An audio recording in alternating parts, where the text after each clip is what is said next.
Buenas tardes a todas y a todos los que están escuchando. Estamos aquí con mujeres destacadas de la literatura infantil y juvenil de Argentina y con Natalia Portalópez, coordinadora del Plan de Lecturas de la Nación Argentina. Acá tratando de conversar un poco sobre el rol de la mujer en este mundo editorial, anticipando la celebración del Día de la Mujer Trabajadora. Así que, bueno, la idea es poder compartir con todos ustedes. Invitamos a los que nos están escuchando y siguiendo por el canal de YouTube que puedan hacer preguntas. Esto va a ser una conversación entre estas mujeres de los distintos ámbitos del mundo del libro y la lectura. Así que, bueno, invito a Natalia a que cuente un poquito de acompañamiento de Iberlectura OEI, es a esta campaña que tiene el Ministerio de Mujeres, Género y Diversidad, que se llama Nosotras Movemos el Mundo, y Natalia estableció Nosotras Movemos el Mundo de los Libros. Así que bueno, Natalia, ¿querés contar un poquito el lugar del plan de lectura y el porqué de esta acción? Buenas tardes para todos, para todas. Es una alegría enorme por segundo año consecutivo participar de la iniciativa Nosotras Movemos el Mundo, que es una iniciativa interministerial que, bueno, pues, en este momento están transcurriendo no solo sino muchos conversatorios, muchas actividades, talleres que tienen que ver con mujeres que trabajamos, ¿no? Y bueno, como para participar pensamos desde el año pasado conversar con mujeres del mundo de los libros y de la lectura. Hay una abrumadora mayoría de mujeres en el mundo del libro y la lectura, y eso es interesante porque no todas estamos, si bien es una enorme mayoría, no sé, podemos conversar si todas estamos en lugares de decisión. Sí es cierto que desde hace muchos años, todas las encuestas, las estadísticas del mundo del libro dicen que las mujeres seguro somos quienes más leemos. Entonces, me parece que esta primera pregunta y esta primera invitación a conversar sobre este universo que tiene que ver con la transmisión de la cultura, algo que en general la sociedad deja en manos de las mujeres, me imagino yo que tiene que ver con cada una de nosotras como lectoras, ¿no? Porque nadie entra al mundo de los libros y la lectura sin ser un lector o una lectora. Y entonces, bueno,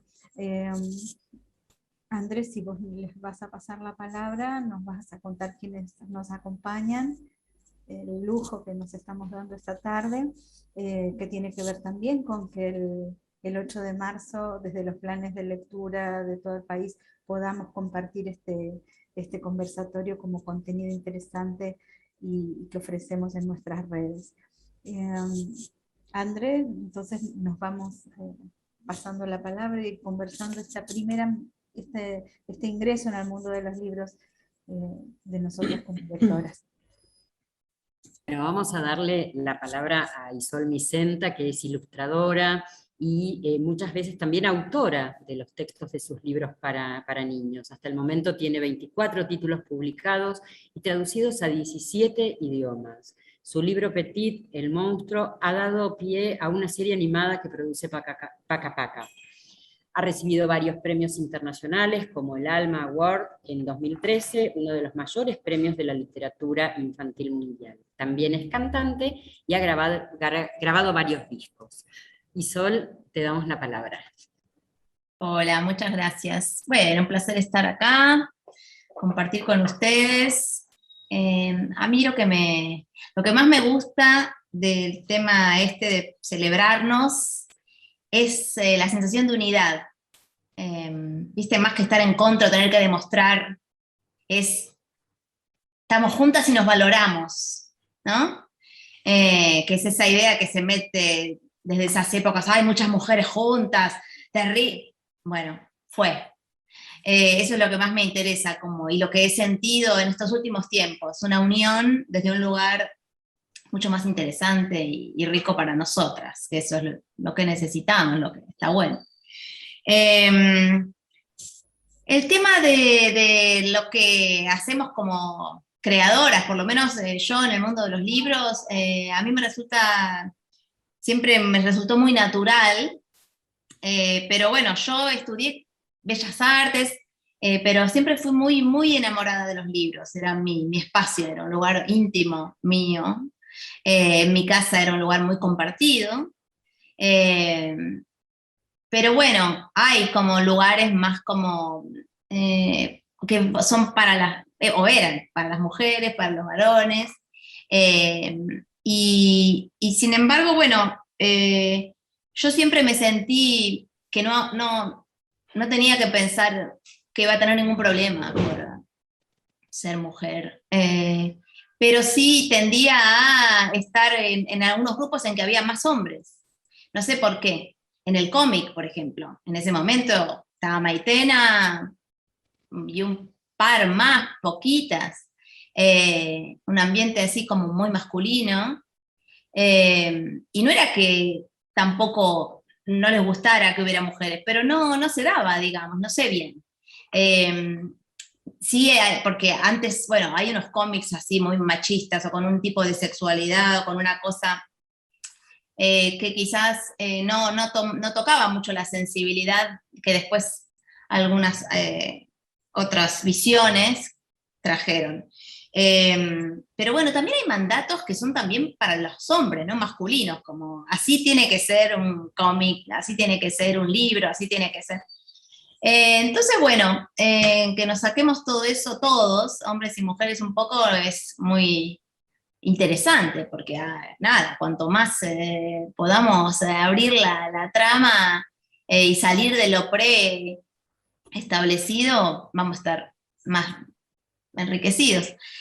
Con respecto a lugares de poder y eso, bueno, en general los que en mi vida los que decidían el último era un señor. Yo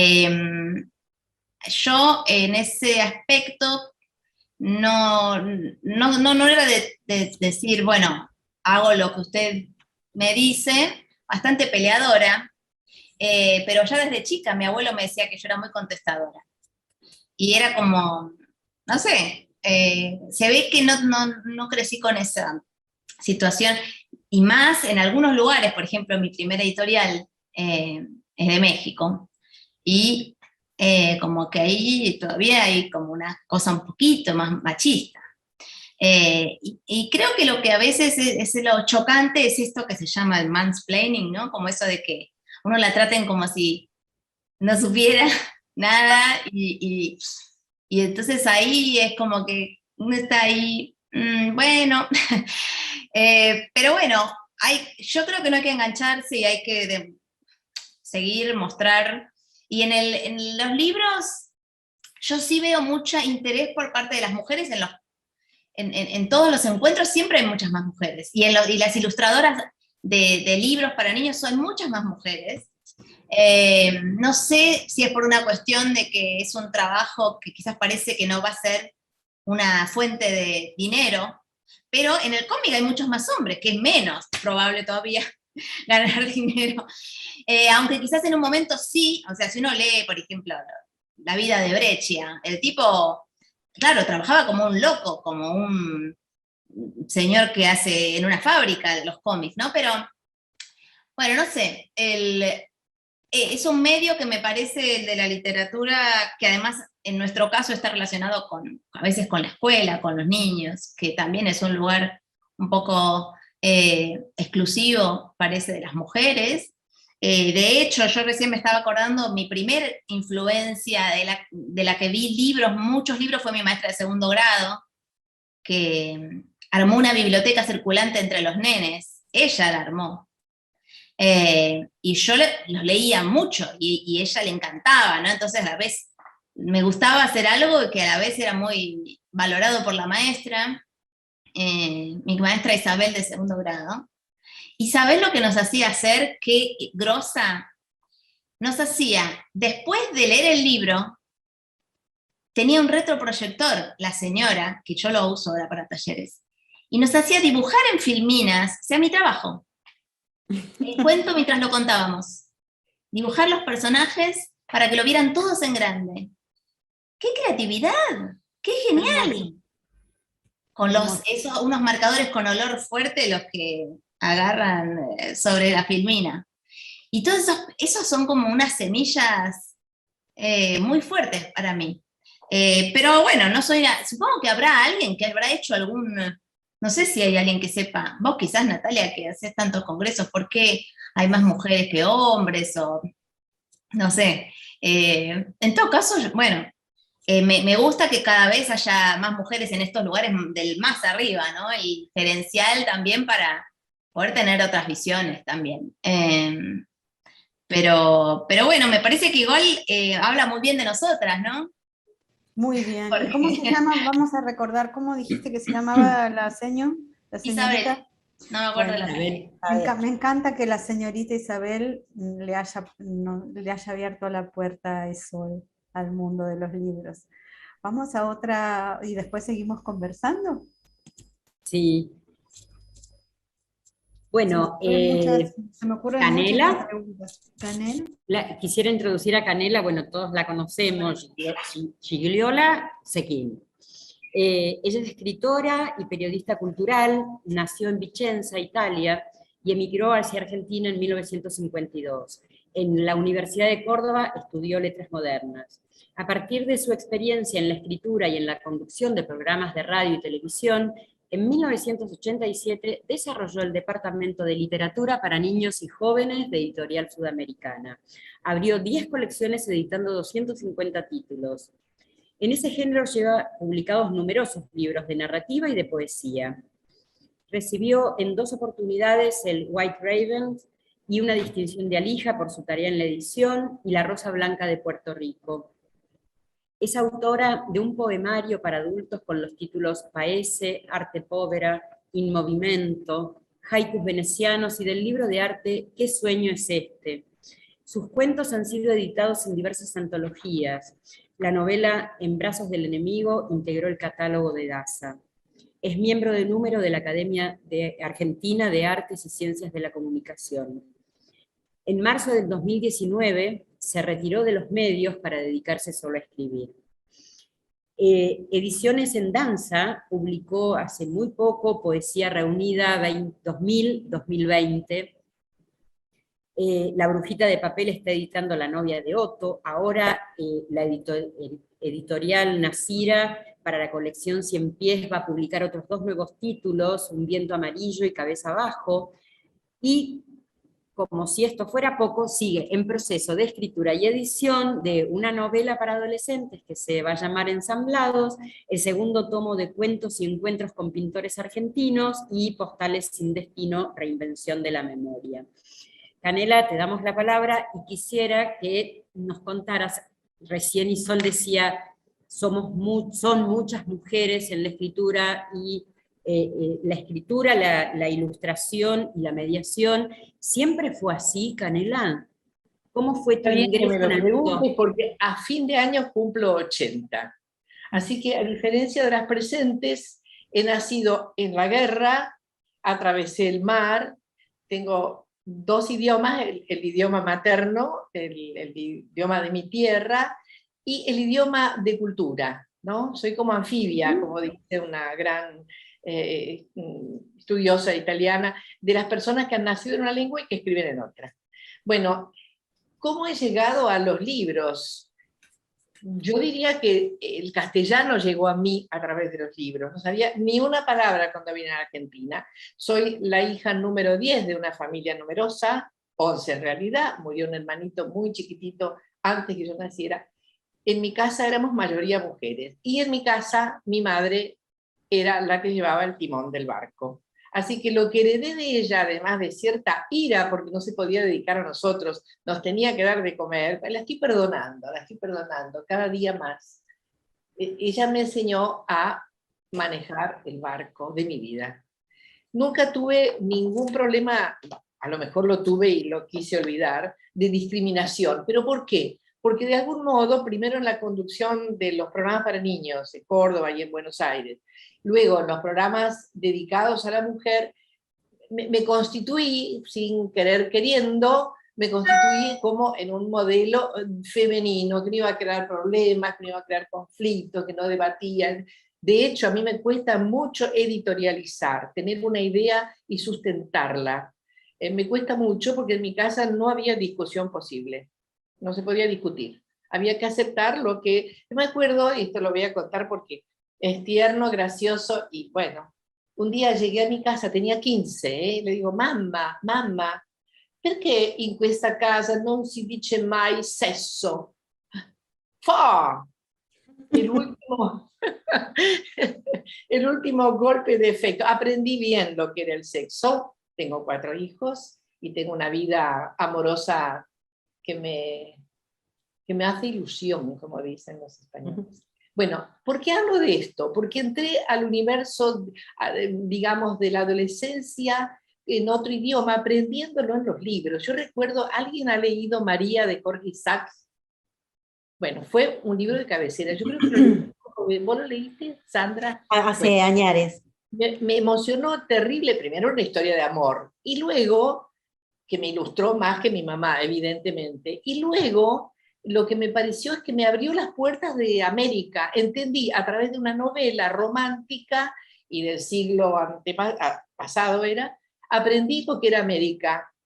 Pego un salto, estudié letras porque me encantaba escribir. También estudié un poco en la Escuela Superior de Lenguas para mejorar mi castellano, cosa que nunca completé esa mejora. Hay palabras que no me salen, sé muy poco de gramática, amo a las correctoras, por ejemplo. Ahora, llegué a ser directora editorial porque llevé un cuento mío a Gloria Rodríguez, en épocas ya de Alfonsín, habíamos superado la dictadura en cierto modo, donde hubo una especie de brote de escritores, aparecieron escritores y libros que no habían podido ser editados, que habían sido guardados, y tuve el privilegio de me dieran, pero carta blanca, total. Decir, bueno, a ver, inventá 3 colecciones, después al final inventé 10. Cuando digo inventar es que primero las tenés que soñar, ¿no?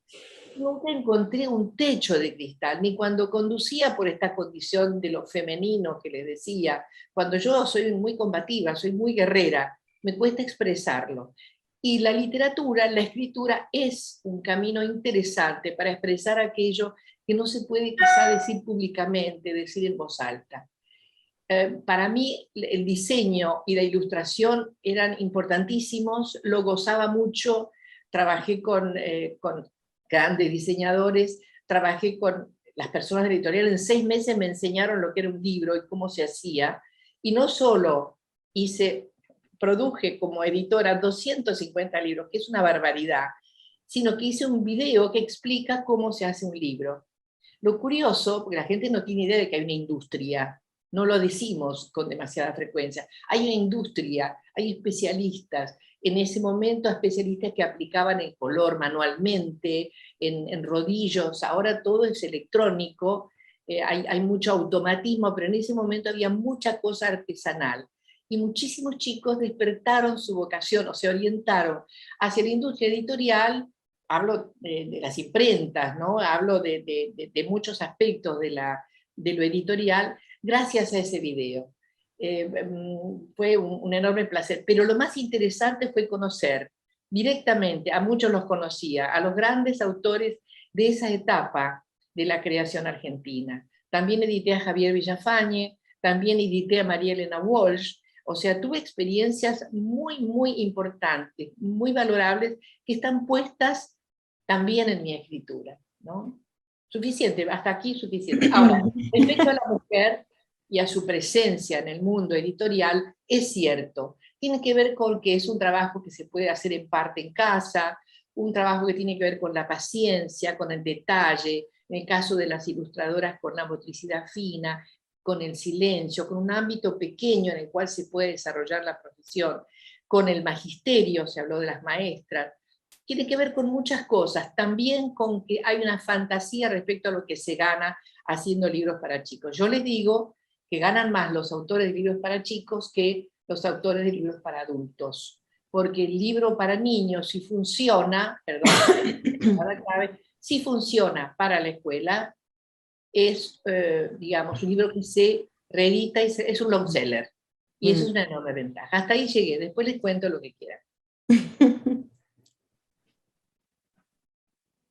Y vamos a después intercambiar un poquito más, pero bueno, Canela ingresó en el mundo también editorial, además de que hablamos del magisterio, pero quizás podemos seguir hablando con Fabiana Noya, que es periodista y licenciada en comunicación social, y es directora y creadora de Yerbera Ediciones, una editorial que publica sus libros con tipografía amigable para disléxicos y en tinta braille. Fabiana, te invitamos a contar tu experiencia en el mundo editorial. Hola, hola a todos y todas. La verdad es una alegría la invitación y participar con este grupo de mujerazas, esta fecha que se conmemora, que es tan especial. Bueno, como dijo Andrea, soy la directora de Yerbera Ediciones, que es una editorial de libros infantiles, que tiene la particularidad de publicar todos sus libros con una tipografía amigable para lectores con dislexia, y hemos traducido gran parte del catálogo al sistema tinta braille. El mundo de los libros siempre estuvo en mi mundo. Desde muy, muy chiquita tenía un abuelo que le encantaba contarme cuentos, y él fue el que me introdujo a este mundo de la literatura infantil. Después fui a un secundario, un bachiller en comunicación social, donde también leíamos muchísimo, y luego decidí seguir la licenciatura también en comunicación social, donde leíamos aún más. Y después de eso llegó la época del 2001, cuando me recibí, tenía que salir a trabajar, y no había trabajo en ningún lado, y mucho menos de mi carrera.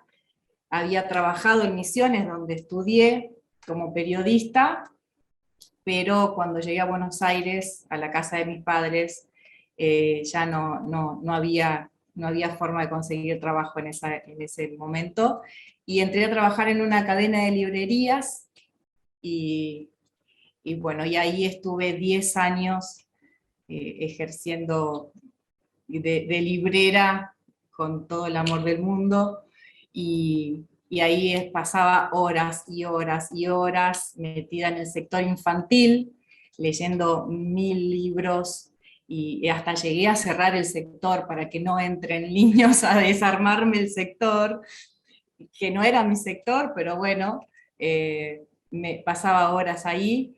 Y esto fue hace como 15 años, más o menos, cuando conozco a Nati un día en una de las sucursales, y ahí fue donde hicimos ese match donde nos metíamos en el sector de infantiles, y podíamos pasar horas enteras, tardes enteras leyendo libros, porque sí. Así que mi mundo con los libros siempre fue mi mundo directamente. Estando en la librería, siendo empleada de la librería, digamos, de la cadena, comencé a hacer libros para bebés, libros de tela, porque en ese momento eran libros que hacían falta, que vi que era un nicho que estaba en falta, y con mi familia nos pusimos a hacer libros para bebés de tela, todos hechos a mano artesanalmente. Y bueno, y la cadena era mi único cliente, era un gran cliente, pero era mi único cliente, un cliente como de 40 sucursales, así que trabajábamos un montón con mis papás, haciendo esos libros, cada vez que entraba un pedido, que eran muy seguidos, eran de muchas cantidades, entonces había que prepararlos y entregarlos. Y esos libros dieron lugar a otros, y hasta que decidí dejar de ser librera y empezar a hacer libros y a dedicarme a hacer libros, y tomar la edición como una carrera ya propia, adquirida. Y bueno, y desde ahí, este año cumplimos 15 años como editorial, así que estoy más que feliz de trabajar con libros infantiles, que obviamente es mi mundo. Y con respecto a esto que decían de la cantidad de mujeres que somos en este mundo editorial, en mi editorial son 6 hombres, 6 varones los que trabajan, o sea, 6 varones que han participado como escritores o como ilustradores, y el resto somos más de 40 mujeres, entre escritoras, ilustradoras, diseñadoras, todas mujeres.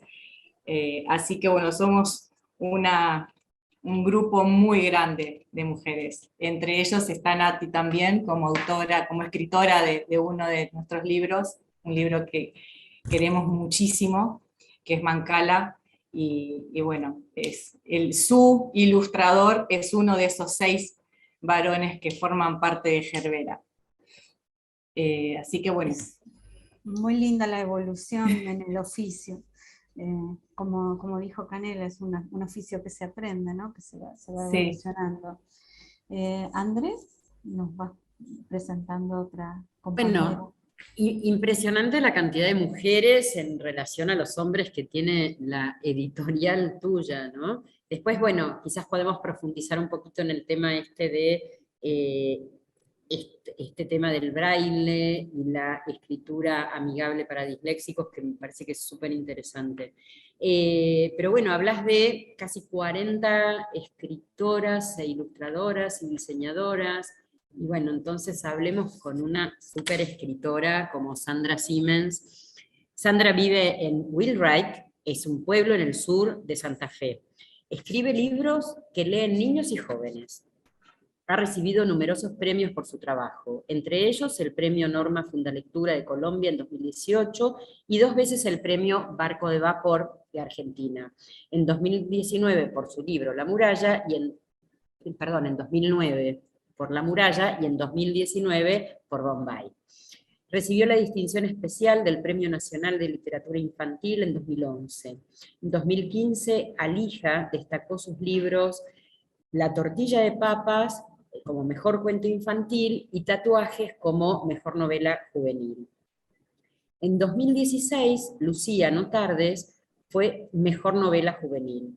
También recibió la distinción White Ravens en 2010 por su libro El hombre de los pies murciélago, en 2015 por La tortilla de papas y en 2018 por la novela Cocodrilo con flor rosa. Su novela Lucía no tardes integró la lista de honor IBI 2018. Varios de sus libros integraron las listas de recomendados y premiados de la Fundación Cuatro Gatos. En 2020, el libro Esa cuchara fue elegido entre los 20 ganadores. Y en 2021, Mi papá es un tlacuilo. Perdón, es difícil la palabra para nosotros, tlacuilo, fue elegido entre los mejores libros para niños por la New York Public Library. Así que Sandra, contanos tu experiencia como escritora para niños y jóvenes que te leen. Bueno, yo las fui escuchando a todas muy atentamente y creo que me gustaría como levantar un poquito de lo que dijo cada una, ¿no? Empezando por Isol y esta idea de lo que dijiste, ¿no? De abrazarnos o algo parecido, porque yo soy muy desmemoriada, pero bueno, la idea queda.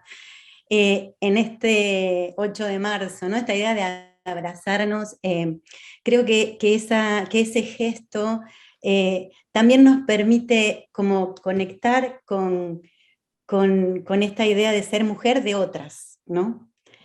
Más allá de la experiencia propia de ser mujer.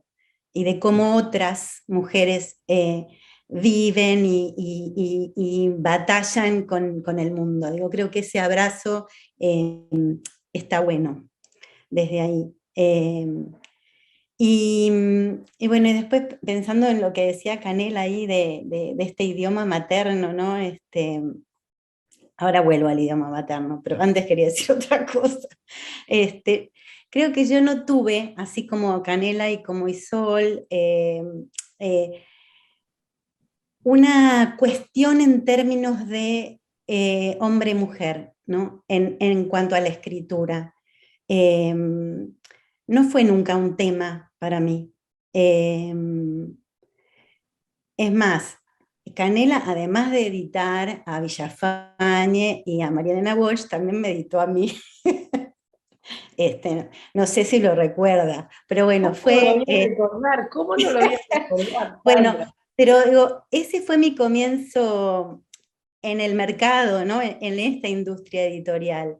Mi primer libro publicado fue una novela para jóvenes que se publicó en Coligüe y que fue a través de un concurso. Coligüe organizaba los concursos de novela juvenil y el premio era la publicación. Así que ese fue mi primer libro. Y mi segundo libro fue a través de Canela. Yo, la verdad, no nos conocíamos, no tenía idea. Para mí era, bueno, wow, allá arriba, alguien a la que llevar así modestamente un librito, que no me acuerdo si fui personalmente o lo mandé por correo postal, porque bueno, no había, en aquella época tampoco estaba el mail. Y Canela me abrió la puerta con una generosidad enorme, y que yo pongo en términos, por supuesto, digamos, nunca me sentí discriminada y no entró en juego esto de ser mujer o no, sino otra cuestión que yo, o por lo menos yo sentía otra cuestión, que es el interior y la capital. Tal vez vos, Nati, por ahí también puede venir alguna cosa. Sí sentí eso, ¿no? Que yo era del interior y que había un espacio que ganar, ¿no? Y que batallar. Y muchos autores, tal vez en esa primera época de la que vos hablabas también, Canela, y de estas colecciones que armaste, había mucha presencia de escritores de Buenos Aires, y había pocas voces del interior. O por lo menos yo lo sentí así, no sé, tampoco me puse a hacer como un estudio muy detallado, ¿no? Así que yo agradecí enormemente esa posibilidad. Y creo que digo, uno habla de sus batallas, ¿no? Mis batallas no tuvieron que ver con esto de ser mujer. No lo sentí nunca. Y tal vez por la manera de sentir la escritura, ¿no?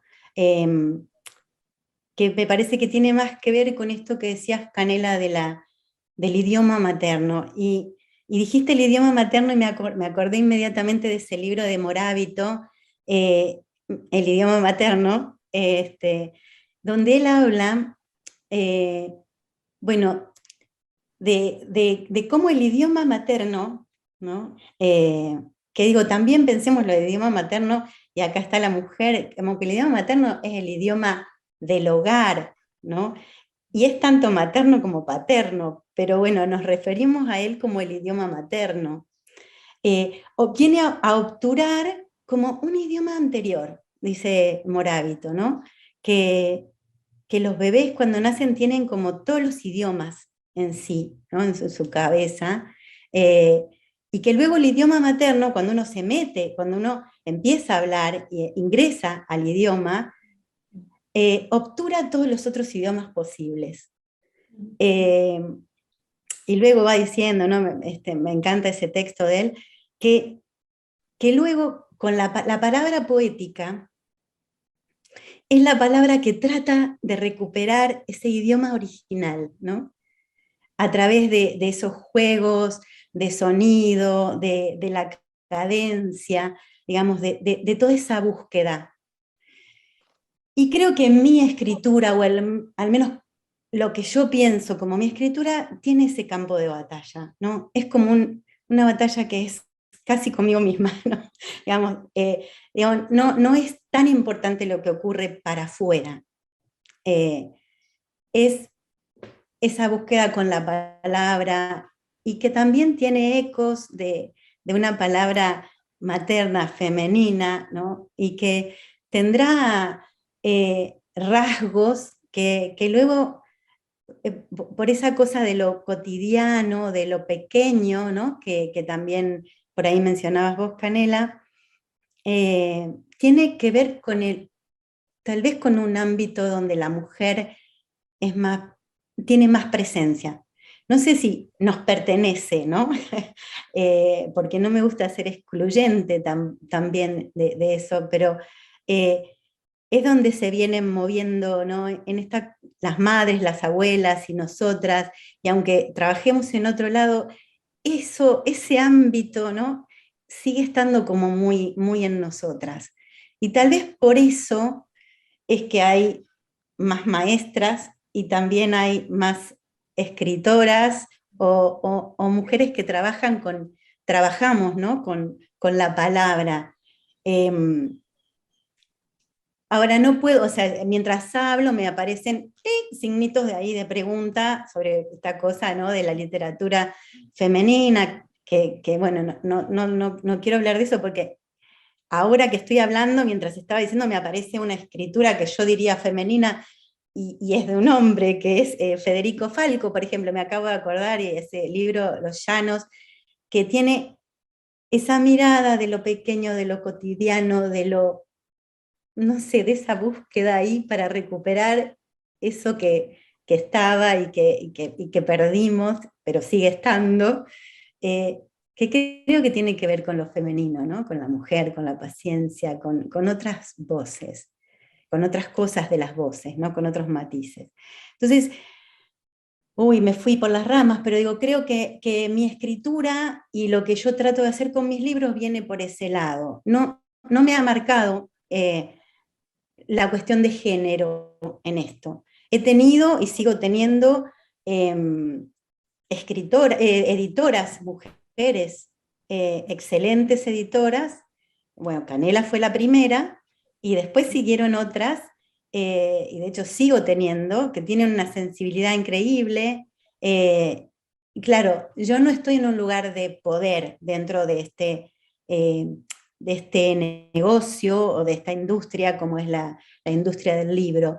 Entonces, no es algo que tenga que ver directamente con mi oficio de escribir, ¿no? Pero si me permitís, quiero decir Sí. algo. Es responsabilidad de los editores, en el caso del Plan Nacional de Lectura. Yo celebro la iniciativa de Laura, que me pareció maravillosa. Escuché el otro día una conferencia tuya, me quedé enamorada y con deseo de escribir un libro para niños ciegos. Ya se me apareció. Bueno, pero quiero decir esto. En mi caso, como yo viví en una ciudad italiana pequeña, cerca de Venecia, luego en Mar del Plata, luego en Córdoba, me formé en Córdoba, tenía muy clara la importancia de la variedad de voces. Algo que no conté, que cuando era chiquita, en mi casa se compraba una revista de vez en cuando, porque en la guerra lo perdimos todo, de vez en cuando, donde escribía Gianni Rodari, el Corrierino dei Piccoli. Gianni Rodari estaba excomulgado, pero tenía tanta popularidad que lo editaban igual. Y fue maravilloso descubrir a veces los cuentos en viñetas, y al pie de las viñetas el relato. No existían todavía los globos donde los personajes hablaban. Y mis hermanos, porque cuando hacía mucho frío nos juntábamos en una cama grande, mis hermanos más grandes, como yo no sabía leer, me leían una cosa inventada sobre el dibujo, y me daba cuenta que si yo no sabía leer, todos nos teníamos que dar cuenta, y si no comprendemos lo que leemos, es inútil que nos dibujen el mundo, ¿no? Pero quiero decirte que en mi vocación estaba, y estuvo Perla Suez, y estuvo María Teresa Andrueto, muchos escritores del interior, recoger esas voces hablando el idioma. Es el idioma del lugar donde se nace, es el otro ingrediente. El idioma materno también sintetiza el idioma del lugar en que se nace, y la literatura para niños lo necesita. Y son variables fantásticas para mí. Son otras voces, mucho más ricas que las que emergen solamente de la capital. Perdón. Bien. Sí. Bueno, Ay, gracias, Sandra. La callé a Sandra, ¿qué hice? No, primero Ah. que se me había ido la conexión, pero está bien así, no sé, surge otra pregunta y... No, fantástico, fantásticos todos los aportes. Vamos a darle, por favor, la palabra ahora a Laura, que nos cuente esta otra parte de estos lugares de guarda y de mediación a la vez, ¿no? De guarda y de apertura de los libros hacia, desde la Biblioteca Nacional de Maestras y Maestros, Laura Palomino, que es bibliotecaria profesional, licenciada en Bibliotecología y Documentación de la Universidad de Mar del Plata. Hasta su designación en la Biblioteca Nacional de Maestras y Maestros, estuvo a cargo del Departamento de Biblioteca y Centro de Documentación de la Universidad Nacional de Moreno, en Buenos Aires. Es docente en institutos de formación técnica, actualmente está a cargo de materias de gestión de unidades de información 1 y 2 en el Instituto de Educación y Tecnología Emilio Fermín Miñone de Luján. Coordinó técnicamente el equipo de bibliotecarios de los organismos de derechos humanos que componen la Alianza Memoria Abierta, desarrollando proyectos de descripción y digitalización de archivos personales e institucionales. Ha desarrollado diversas acciones de apoyo y voluntariado en bibliotecas escolares y populares de la provincia de Buenos Aires, siendo actualmente parte del equipo de la Biblioteca Popular Horacio Quiroga de Moreno. Bueno, Laura, te escuchamos. Muchísimas gracias. Me hicieron pensar mucho con todo lo que estuvieron diciendo, porque yo estaba pensando cómo iba a presentar mi aparición y mi relación con las bibliotecas, y me acordé de un par de cosas que me hicieron diferenciar un poco el mundo de la literatura del mundo del libro para el conocimiento, para la información, y que tiene que ver también mucho con las bibliotecas, ¿no? Porque las bibliotecas somos, además de mediadoras de la lectura, de la literatura, también somos grandes bocas para alcanzar la información a los ciudadanos, alcanzar la información del que necesite. Y recordé, yo no recuerdo haber no estado en algún momento en una biblioteca, yo creo que nací en una biblioteca. Es más, mi hermana es bibliotecaria también. O sea, en un momento nos vimos las dos juntas estudiando bibliotecología, no teníamos en ese momento, nos anotamos sin saber que nos habíamos anotado casi al mismo tiempo para estudiar. Mi papá era un empleado metalúrgico, mi mamá era una ama de casa, mi papá había terminado apenas el secundario, pero era un gran lector y un amante de la historia. Yo soy la mayor y antes de nacer yo, lo primero que hizo fue comprar una enciclopedia. O sea, recibí a su primera hija mayor con una enciclopedia. Y vivíamos en casa alquilada y no tuve habitación, o no tuvimos habitación hasta muy grandes nosotras, así que teníamos la cama en el living al lado de la biblioteca. O sea que mi noche, antes de ir a dormir, era agarrar lo que tenía cercano. No teníamos la noción... mi primer libro que podría llamarse como infantil, juvenil, fue Mujercitas, que me lo regaló mi papá, una cuestión de género, obviamente, cuando fue a buscar y a comprar, encontró Mujercitas, que fue el que le recomendaron en ese momento. Y mi recuerdo, y ahí viene mi diferencia, cuando hablábamos con mi hermana acerca de por qué terminamos las dos estudiando bibliotecología y trabajando en bibliotecas, llegamos a la conclusión que cuando necesitábamos saber algo, o necesitábamos reflexionar acerca de nosotras mismas, del entorno, o lo que fuera, íbamos a los libros, sea para leer literatura, o sea para averiguar datos, o para averiguar alguna cosa en particular. Y ahí, escuchándolas a ustedes, recordé esa separación. La biblioteca, mi papá hablando de información, hablando de historia, hablando de cosas necesarias con la información, y recordé los momentos de intimidad con las mujeres de la familia, con tías en una casa muy grande, cuando llegaba la hora de la siesta, y íbamos todas a dormir la siesta, y dormíamos con las tías en la cama matrimonial, porque los tíos estaban haciendo alguna otra cosa, y las tías era la hora que sacaban de la cómoda corintellado. Y era un momento de intimidad de ellas la lectura.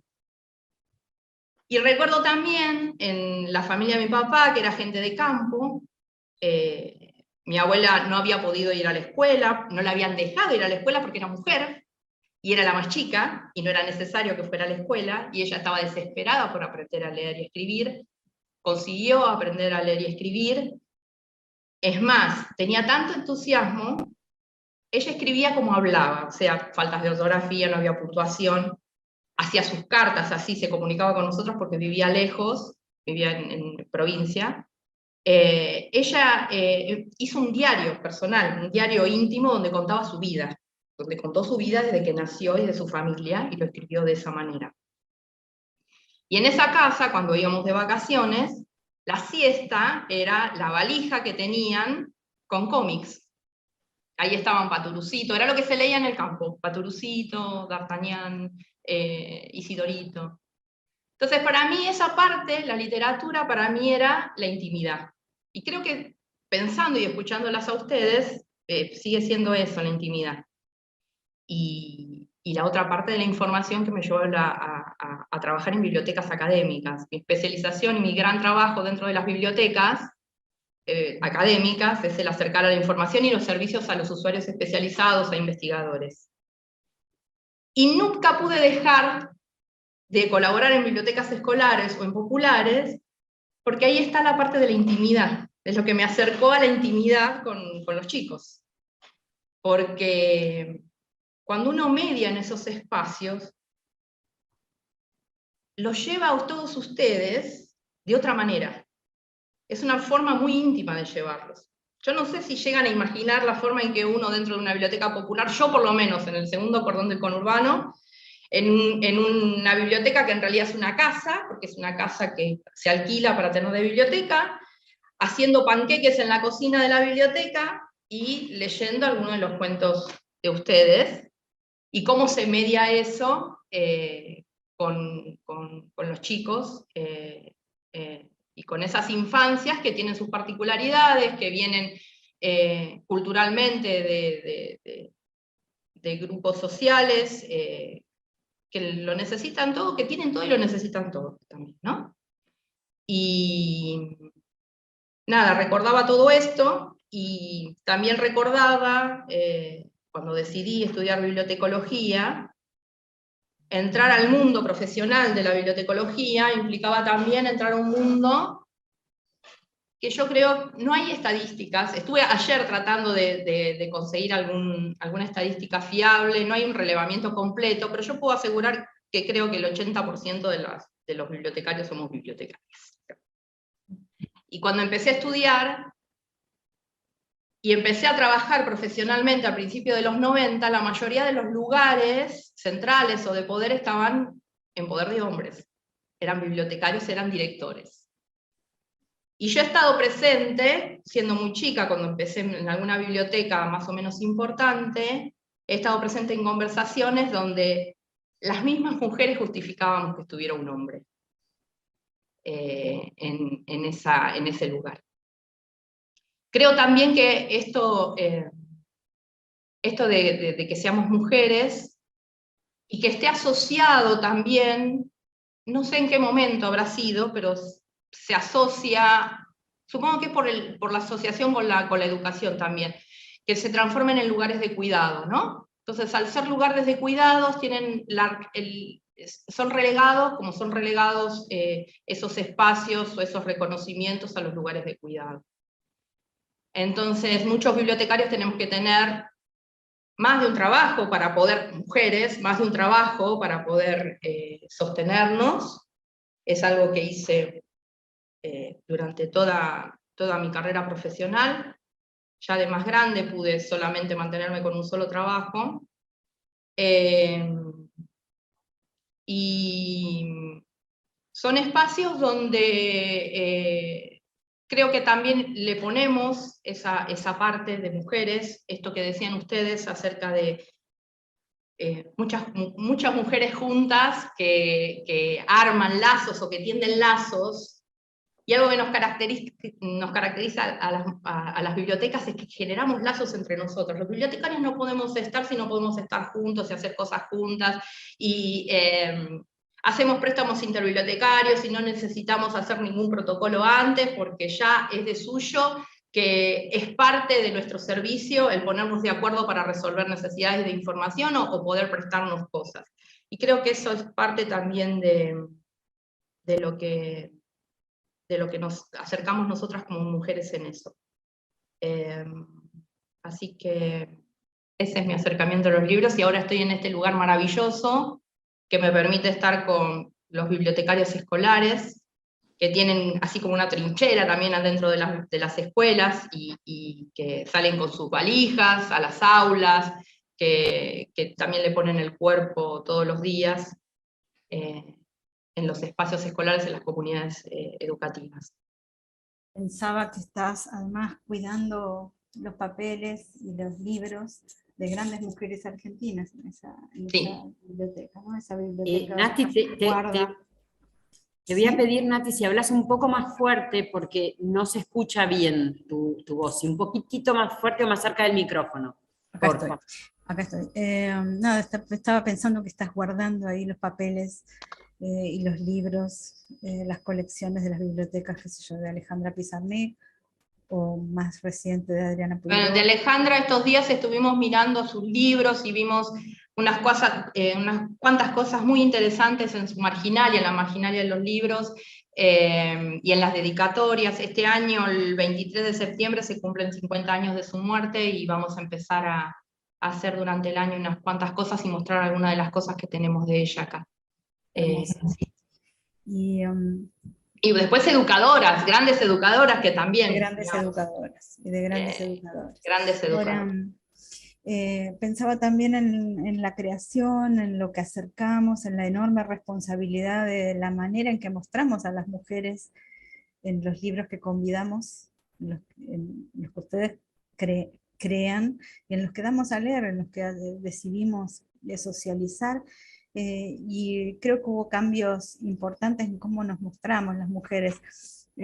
Angélica Gorodiller, que murió hace poquito, en el último tiempo siempre me decía: yo quiero que a las protagonistas de mi feminismo consiste, me decía, en que a las mujeres de mis novelas y de mis cuentos les vaya bien. Que no les vaya bien, que sean mujeres que van para adelante, les va bien. Que se vea que es posible. ¿Canela?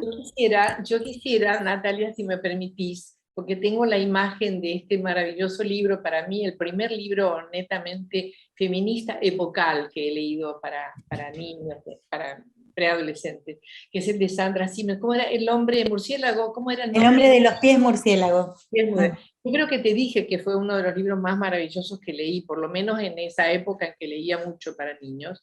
Y me gustaría mucho preguntarle a cada una en qué medida atraviesa su trabajo como autora, como difusora, como editoras, cómo les atraviesa este movimiento del feminismo, que estemos a favor o no de una posición extrema, de una posición intermedia, de la oposición, nos ha atravesado. A mí me ha atravesado. Yo he reescrito un cuento que empecé a escribir hace 10 años, que se va a editar este año, espero, en Córdoba, en Comunicarte, que tiene que ver con la Inquisición. Y yo tengo que reconocer que los últimos años me generaron tal conmoción en algún aspecto de mi vida que lo he reescrito a la luz de lo que aprendí del feminismo en este tiempo.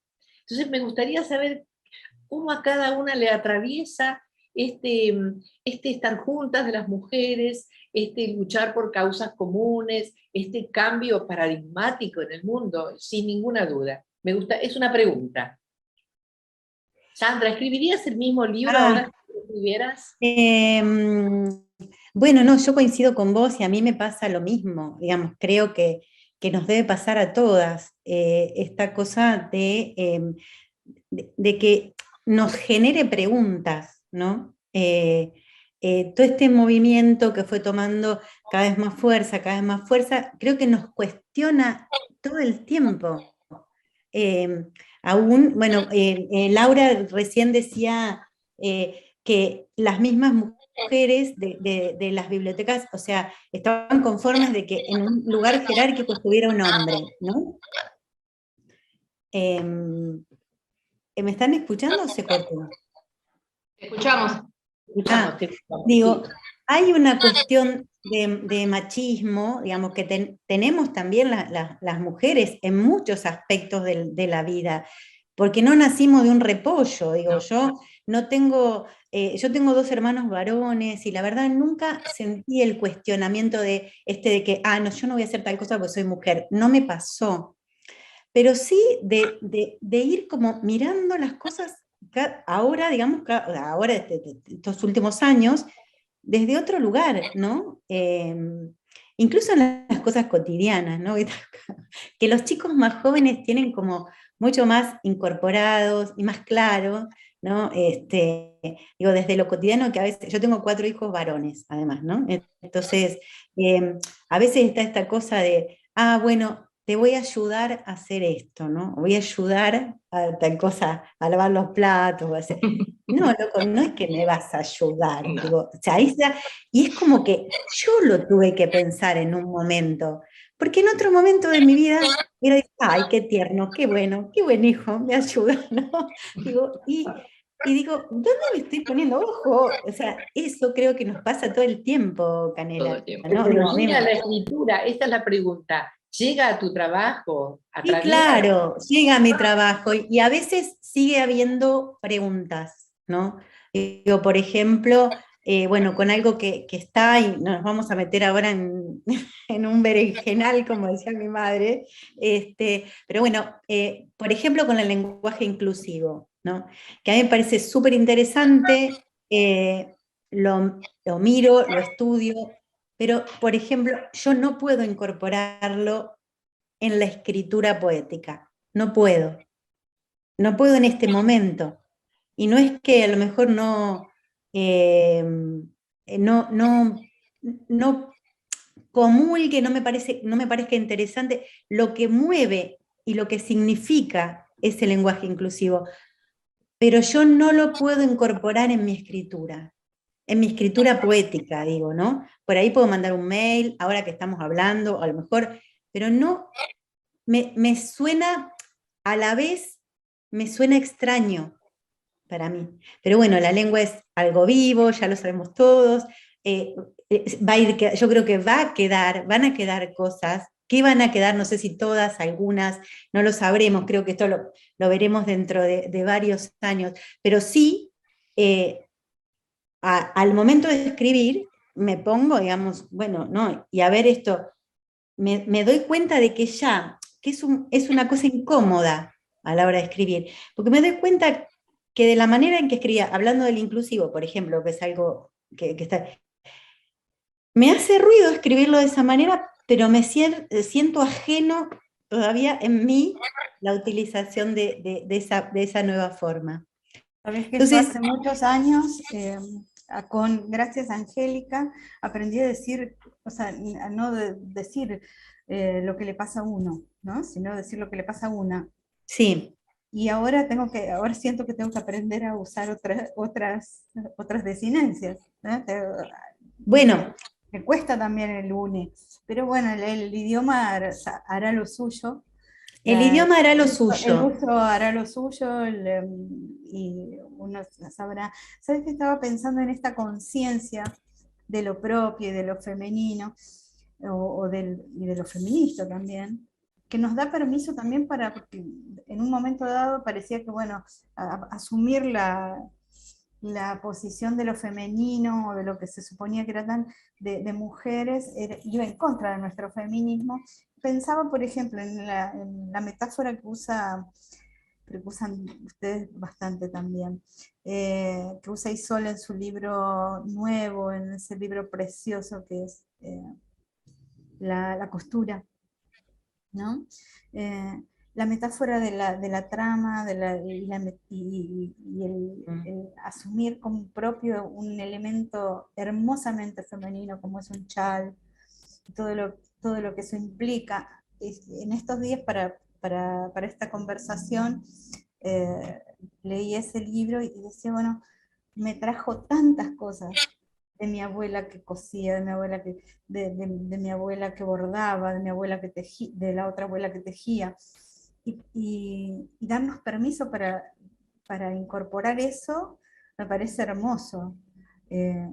Son estéticas preciosas, ¿no? Qué sé yo, estaba mirando también de Canela, la estética de la piedra de la paciencia, milenaria como la Palestina, ¿no? En un mundo además que está así, no sé si tenés ganas de contarnos algo sobre ese texto y esa incorporación de lo del género, Isol. Sí, estaba pensando además en esos lugares que quedan como, digamos, relegados, como la cultura, que también en un lugar, la literatura infantil, es como, bueno, ahí puede haber una directora mujer, porque total, como que está relacionado también con la importancia que se le da a los niños, ¿no? Como, bueno, porque grandes gerentes de grandes editoriales, también la parte de literatura para niños ni la entienden realmente ni la valoran. Tengo muchas veces que luchar para lograr que valoren algunas cosas. Tiene un prejuicio bastante grande y que quizás eso ha sido el resquicio por el que se ha entrado, ¿no? Como, bueno, vos pensás que no importa, vamos nosotras, vamos a agarrar esto, que es muy importante y que también hay algo de la empatía que quizás, yo no sé si decir que es de mujer, ¿no? Porque mi sobrina me mata cuando cada vez que digo algo es de mujer, pero ¿qué decís? Como, yo ya me perdí un poco en ese aspecto, pero hay algunas diferencias, generalizando. Y digo que quizás hay un lugar que es esto del íntimo y de la empresa pequeña, como dice Canela, ¿no? De una cosa que no necesita tampoco una inversión en principio para ponerse a escribir o para ponerse, o sea, es como una cuestión además de comunicación y de relación con otros, también la mediación, la literatura, como la conexión y la docencia. Hay algo de esto de la paciencia y de la alegría de ese compartir, ¿no? Como que para que esto me dé importancia a mí, ¿no? Sino más bien como, ¿no? Sentir otro tipo de importancia, más como de otro lugar, que es linda. Con respecto a lo de este libro, fue muy lindo porque justamente yo fui a Palestina, también con un lugar con sus problemas y con muchísimos temas, y ahí vi los bordados que hacían, que es tradición y ya es como una bandera cultural, ¿no? De hecho, en un momento estaba medio prohibido usarlos, y en un momento en que en la intifada, que estaba prohibido tener la bandera palestina, no sé, las mujeres las bordaban en la ropa chiquita, usaban solo los colores, o sea, se convirtió como en un lugar. Y a mí a veces de este me dicen, ay, qué hermosas ilustraciones, yo siento que estoy robando como porque todo esto lo hizo una persona en Palestina y me regalaron ese chal y me llamaron de un museo de Palestina, al que yo había estado y que yo había quedado fascinada porque era como un bosque de vestidos y lo interesante también es que eran vestidos que en principio están hechos, suponete, para una fiesta, para un casamiento, pero después se siguen usando hasta que se empiezan a gastar y se usan en el campo y había un vestido que era hermoso porque estaba remendado y tenía en cada una de las tetas agujero que había hecho para seguir laburando y dando con el coso. Estaba toda la vida en ese vestido, era como alucinante. Y bueno, hay algo del objeto mismo que a veces me parece muy interesante y que es lo que usé, que es esto, que tiene un frente y tiene un detrás, que quizás es lo que buscamos en el arte siempre, ese detrás, lo que no es tan fácil de ver en una conversación con una persona, ¿no? Uno puede estar hablando con alguien durante semanas y de pronto uno lee lo que escribió y ahí dice, ahora conozco a esta persona, ¿no? Como ahí aparece algo, como, me parece, más íntimo en general. Y trabajando con esto, sí, los personajes son una nena y su madre y su abuela. Pero en esto de si cambiarías algo, ¿no? Que decía Canela, en un momento dije, ay, van a decir, ¿por qué no podría ser un hombre que borda? Y después digo, pero esto es forzar una situación, o sea, tradicionalmente en este lugar bordan las mujeres, porque también pasa eso, ¿no? Como, ay, siempre tiene que ser la mujer la que, bueno, esta es una historia donde sucede esto, después si a vos no te gusta, querés empezar a bordar y sos hombre, genial. No, pero a veces pasa esa policía del, también, pero todo para todos, sí, todo para todos, pero... Y digamos, lo políticamente correcto, que a veces nos lleva a lugares que no son los mejores, ¿no? Mirá cómo borda Canela. Un minuto, porque me acordé, mira cómo borda Canela. Yo tengo un libro que se llama Tatuajes, y bueno, también, bueno, habla de todo esto, bueno, los tatuajes en el cuerpo, los tatuajes de los maoríes, que qué sé yo, y ahí yo pongo un personaje que es una niña de 14 años, más o menos, y yo invento que fue la última mujer de Paul Gauguin, ¿no? De hecho, ese personaje es inventado, pero Gauguin tuvo mujeres de 14 años, 14, 12, 13, ¿no? Y dije, bueno, chau, acá esto me lo van a liquidar, no va a pasar, porque bueno, no era políticamente correcto, y tal vez choca con eso que decía Angélica, ¿no? Digo, a veces poner a las, digamos, poner personajes que sean políticamente correctos, bueno, nos lleva a otros lugares, ¿no? Y a veces hay que rebelarse contra eso, ¿no? Entonces, si las mujeres bordan, y en ese lugar las mujeres bordan, a mí me parece perfecto, ¿entendés? Usar eso y reforzar eso. Aunque, digo, porque a veces hay como una mirada más ideologizada, decir, bueno, lo que querés mostrar, lo que se ve, lo que se proyecta, y ya nos metemos como en un barro que, bueno, que da también para la charla, pero a mí o sea, yo trato de respetarme esos espacios como este del que vos estás hablando, ¿no? Y no Pero caer. Canela trajo su labor de Quiero punta. mostrar, puedo, porque tiene que ver con el bordado, ¿eh? El de No soy yo la que borda. no soy yo la que borda. Miren lo que me pasó. Digo, bueno, ¿cómo puedo fijar en un momento de mi vida este encuentro con toda mi familia, que fue la respuesta a la pandemia? Entonces traje un bastidor y cada uno de los miembros, varones y mujeres, han bordado. El primero que bordó el Hubble, ¿no? Bueno, y después los demás se han rodeado. Uno de mis hijos, por ejemplo, bordó una margarita, ¿no? Otro bordó una espada, otro bordó un cactus, otro bordó un signo zen. Y lo gracioso fue que descubrieron el bordado, y miren el revés lo que es. El revés, ¿lo ven?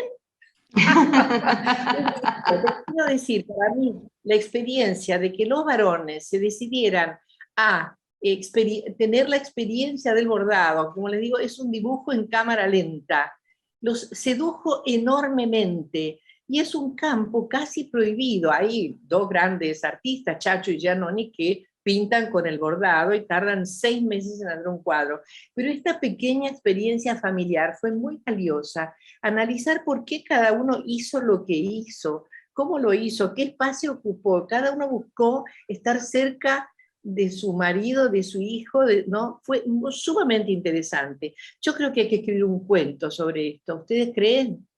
Vos lo tenés que escribir. Claro. Yo lo tengo que escribir. Ya tenés el bastidor, tenés la familia. Pero les quería comunicar esto porque me hizo muy feliz. Muy feliz. Bueno, es una propuesta que vos les hiciste desde un lugar sin prejuicio, no es que dijiste, bueno, las chicas van a abordarme esto y los chicos que no sé, cada uno hizo lo suyo. Y el más pequeñito, que tiene 4 años, dibujó 2 nubecitas, ¿las ven?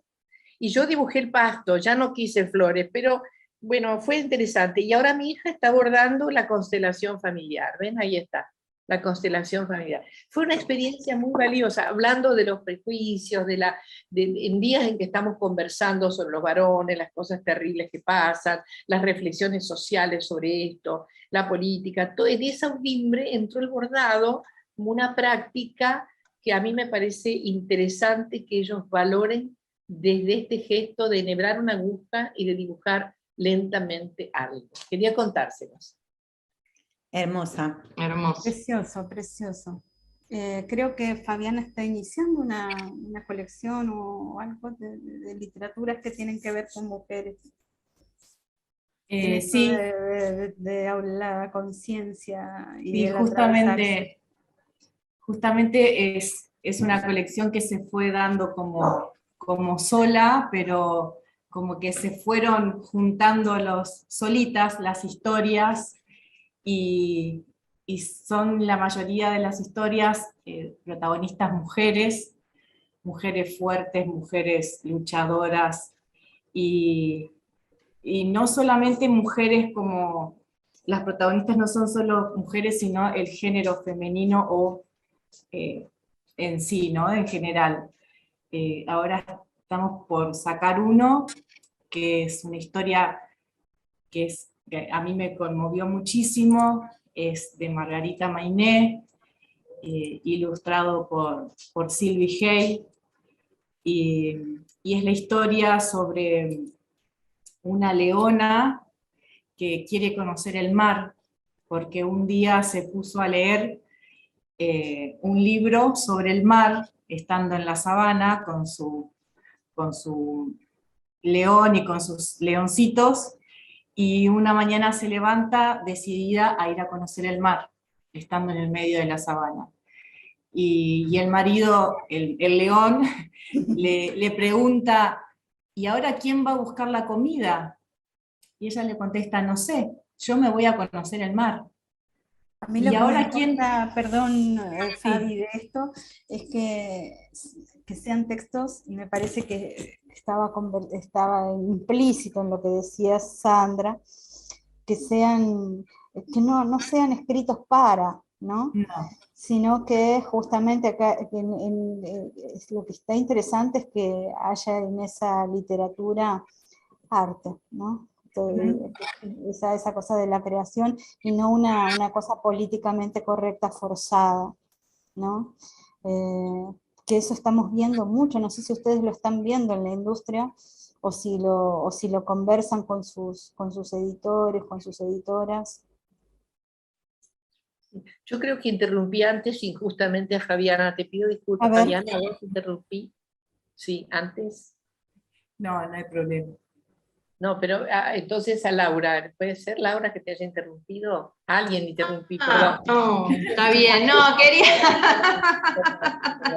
no, solamente quería agregar esto de alguna cosa sobre este tema del forzar, no entrar tampoco en la famosa cultura de la cancelación, ¿no? Que termina trastocando tiempo, espacio, lugares, que en realidad si lo vemos desde el lugar que fue, nos ayuda a dimensionar también los cambios, porque si queremos modificar todo hacia atrás o queremos cambiar todo hacia atrás, no llegamos nunca a dimensionar los cambios. Y recordé, bueno, hablando sobre todo esto, recordé durante pandemia, hice un postítulo en narración, estuve incursionando en la narración oral, y empezamos a leer, leímos mucha historia, mucho cuento tradicional. Y las primeras preguntas que vienen son esas. O sea, ¿cómo hacemos? ¿Hacemos el cuento tradicional como viene el cuento tradicional? Que hace esto la señora y hace esto y hay una princesa y hay... Y cuando uno lee el cuento tradicional tal cual se pensó, tal cual se transmitió, tiene una riqueza tan grande que transciende ese momento que está describiendo. Por eso han trascendido a lo largo del tiempo y se siguen contando y se siguen agregando cosas, cada una de las culturas y cada una de de las personas a lo largo del tiempo le van agregando y le van modificando cosas, pero la estructura, el símbolo, lo que está y que subyace sigue estando. Y si uno los mira, esos cuentos también, esas mujeres que están en esos cuentos, eran mujeres muy fuertes y muy resilientes, en un espacio y en el momento que le permitía hacer eso. Y así todo, hacían cosas y resistían, en esos cuentos resisten, en esos cuentos mutan, en esos cuentos al final terminan siendo dueños de su propio destino a pesar de todo lo que pasa alrededor. Y creo que es importante también poder recuperar eso, ¿no? Cuando hablamos de historias. Y hay como una relectura de los cuentos tradicionales, los cuentos maravillosos, que me parece a veces injusta, y además cómo se dejan de lado elementos importantes. Por ejemplo, en La Bella Durmiente no se habla de la transgresión, de una adolescente que va y busca aquello que la va a herir, y la va a adormecer para toda la vida. Está bien, luego alguien la despierta, pero bueno, para despertarla un hombre tiene que atravesar un bosque de espinos.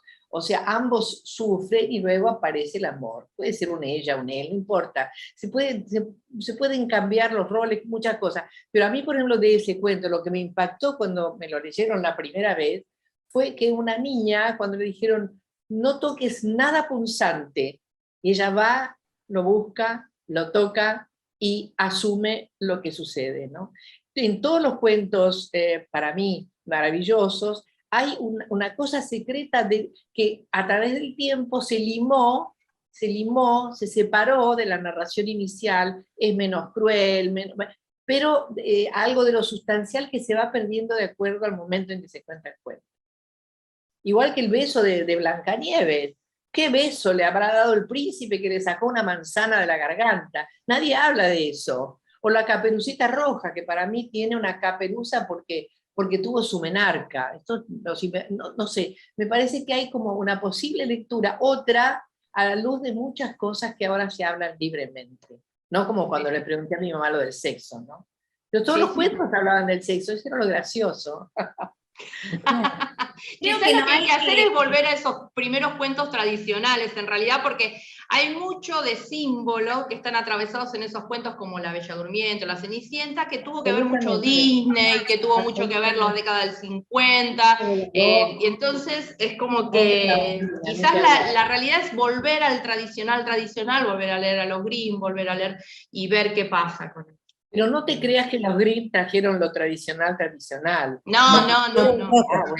Porque esto viene de la India a Oriente. Habría que hacer una mapamundi con el camino que corrieron los cuentos. Y muchos llegaron a América y tuvieron su reversión aquí. Sí, claro. Con lo nativo, con lo criollo, en fin. A mí me fascina buscar, y vos lo sabés, Natalia, que lo hice, ¿no? En lo que cuentan los inmigrantes, ir encontrando personas que cuentan los cuentos que les contaban cuando eran chicos, y ponerlos en el contexto del país, la cultura y el tiempo en que se lo contaron. Y aparecen los grandes temas, la injusticia, la codicia, el amor, las cosas que están en los grandes cuentos, los grandes temas que están en los grandes cuentos.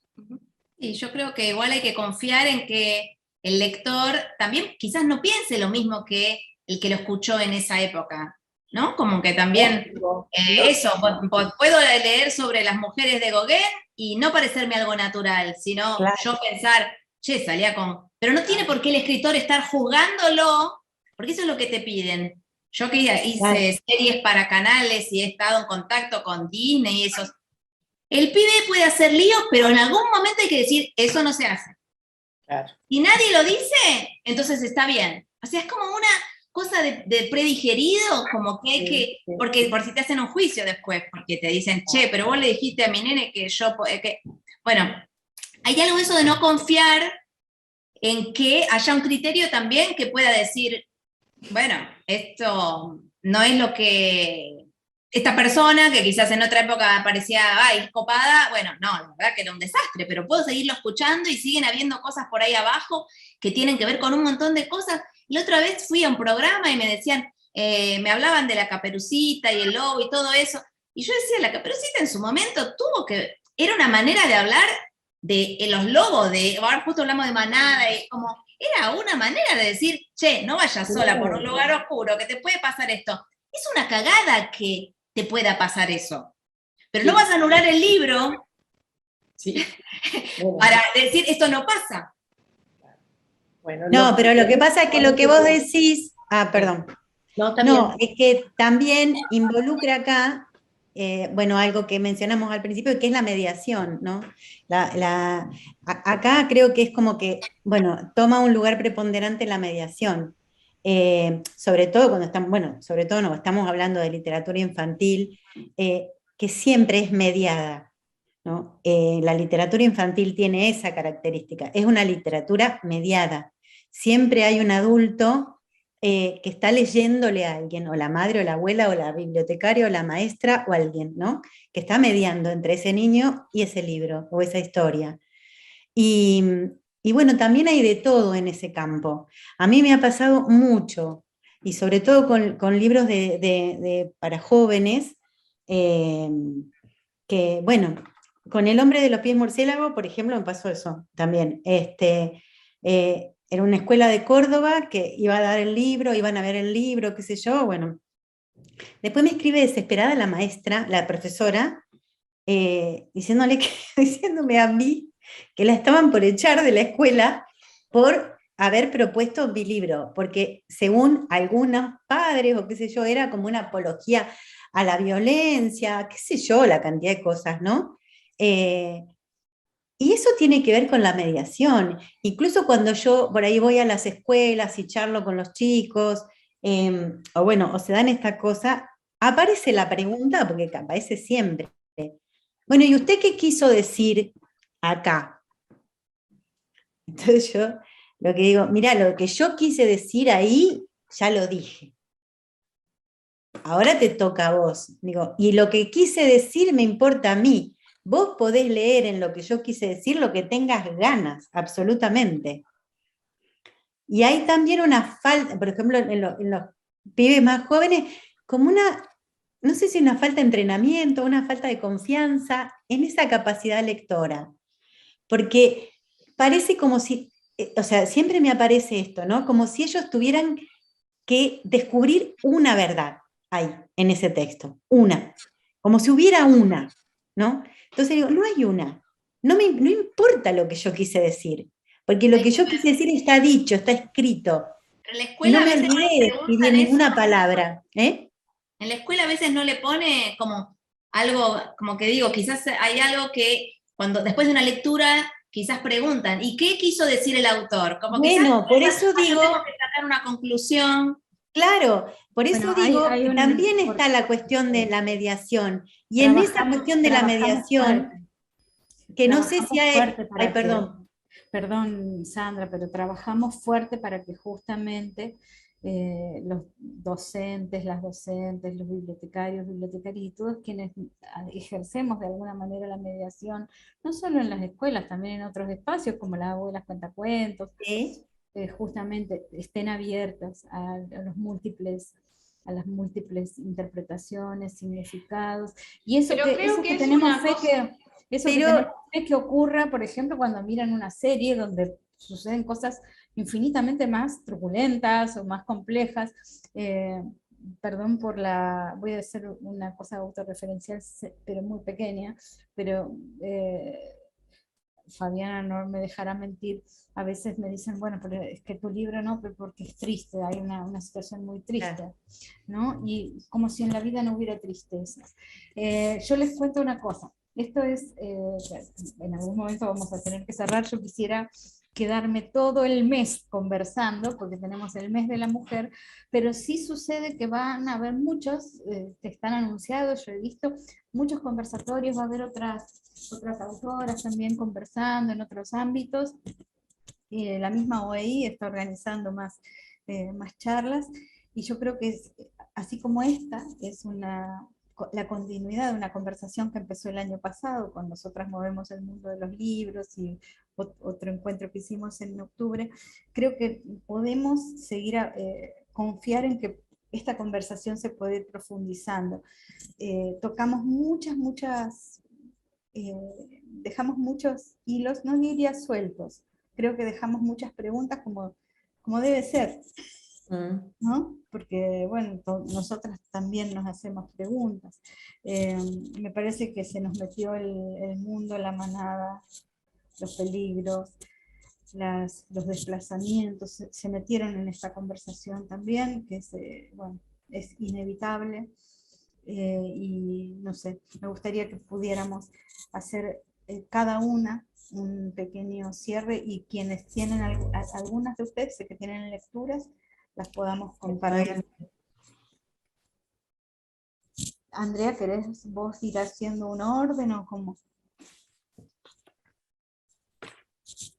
No, quien quiera que tome el micrófono, lea algo, o quizás, si no es algo para leer, yo hago una pregunta. ¿Qué le dirían a las niñas y a las jóvenes que tienen entusiasmo por entrar al mundo de los libros? Si pueden leer algo, o bueno, quizás conversar algo de esto, decir algo de esto. ¿Qué mensaje le darían a las niñas y a las jóvenes de hoy que quieren escribir, quieren ilustrar, quieren mediar, quieren ser bibliotecarias y mediar? Una palabra. Habilitar el libro. Una palabra. Háganlo. Sí. Sí, claro. Yo diría no solamente a las niñas, sino a los niños y a todos los géneros, que aquello que nos mueve un deseo, ¿no? Eso nos va a movilizar para escribir, para cantar, para vivir, para bordar, para lo que sea, ¿no? Entonces, eso en algún punto también es irrefrenable. Yo creo que van a terminar escribiendo los que tengan ganas de escribir, y que también no hay manera, yo siempre digo, no hay escuelas de escritores, no hay manera, creo que uno aprende a escribir equivocándose y escribiendo y equivocándose sobre todo, así que bueno, nada, que se larguen también. Sí, tiene que ver con eso, el que conoce la biblioteca y quiere estudiar bibliotecología, es fácil, pero hay muchos otros que tienen bibliotecas lejanas o que no tuvieron el acercamiento a la biblioteca, que empiecen a conocer las bibliotecas, que es un espacio y una profesión que tiene mucho para dar todavía y necesita interlocutores y gente que bulle y que haga, y que, como a todos los jóvenes que le han dicho durante ese buen consejo que a todos los jóvenes a lo largo de todo el mundo y a toda la historia les han dicho, hay que hacer lo que nace del corazón. No hay que pensar en la utilidad de eso, que tiene que ver también con esto de la lectura, que un poco tomando lo que decía Sandra, o sea, hay una cosa como muy epocal, que si las cosas no tienen una utilidad, parece que no sirven, no hay que abordarlas, y que bueno, hay que hacer lo que nace del corazón y ponerle el corazón en eso, y sale, todo se abre camino con el corazón, poniendo el corazón y marchando. Sí, creo que también hay que darle un cierto valor.